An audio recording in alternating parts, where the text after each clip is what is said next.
I grew up in a small town in Oklahoma, and I went to an independent Pentecostal church that was in the full gospel tradition.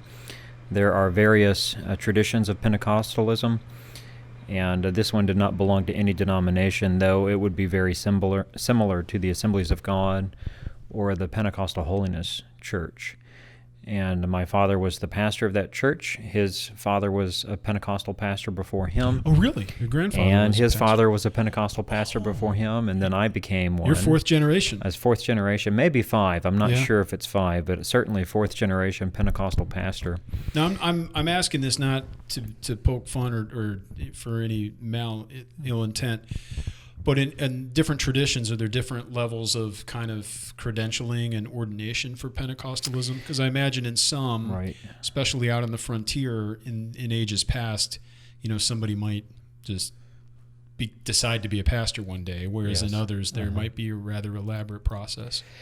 That's true, and the particular tradition I grew up in was more of a frontier kind of tradition of Pentecostalism, where if you believed you were called to the ministry of the gospel, then you didn't need any credentialing agency to credential you. They didn't have anything like a presbytery examining you. You were called by the local church, and your gifts were evident to the local church. They would call a person if they believed he was gifted to preach. But there might be a case where somebody says they're called to the ministry and the church would say, we don't think so.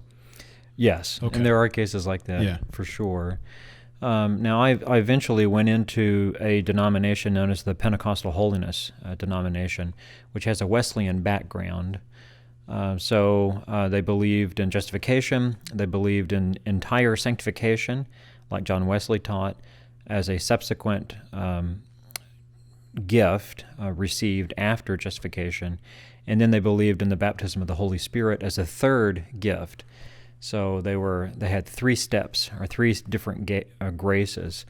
But when I told, this is a funny story, when I told Dr. Hughes Oliphant Old that I was a fourth generation Pentecostal pastor, he said, "That's apostolic succession." Perfect. All right. But I grew up in the Pentecostal church, and I became a pastor in the Pentecostal church after I graduated from Southwestern Christian University in Bethany, Oklahoma, which belongs to the Pentecostal Holiness denomination, a college there, a Christian college there. And it was not until I was a pastor for about 6 years before I was introduced to Reformed theology, and that's when I started studying the doctrines of grace. And after about a year, became convinced of Reformed theology, and ended up leaving the Pentecostal church and going to seminary. And in my first year at seminary, at Westminster Seminary, I was still not sure whether I should be speaking in tongues or not.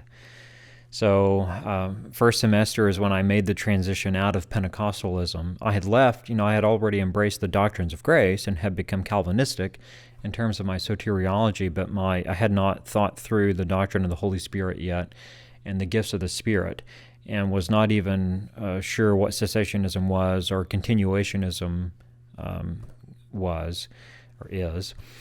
So I was working through that my first semester at seminary and reading literature on the subject, such as Dr. Richard Gaffin's book, Perspectives on Pentecost, which was very helpful. That was really transitional for me, and coming to a better understanding, a Reformed understanding, and I think a better biblical theological understanding of the gift of the Spirit and the gifts of the Spirit.